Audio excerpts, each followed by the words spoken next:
So we have two studies ongoing or that will be starting this year in Alzheimer's disease.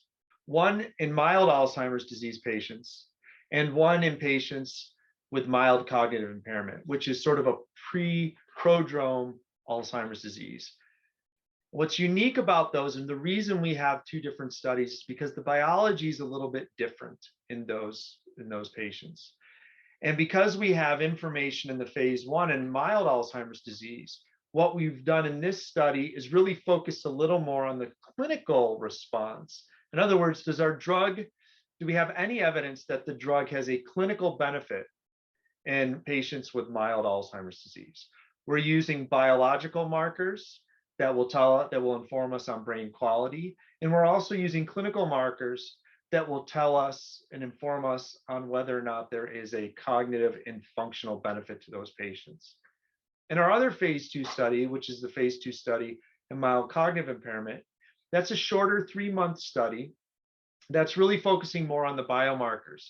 And the reason for that is that the biological changes in MCI, mild cognitive impairment, are different from mild AD.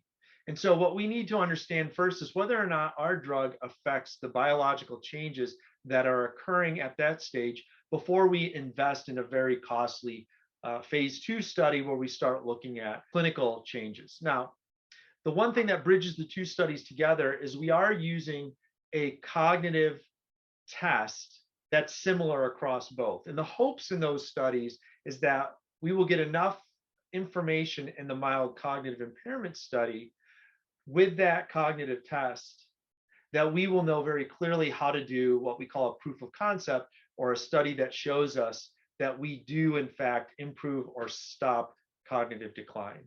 The expectation is the earlier that we get patients in the disease course, so mild cognitive impairment is earliest, that we will potentially show an improvement in cognition. And the later stage, our focus is stopping decline.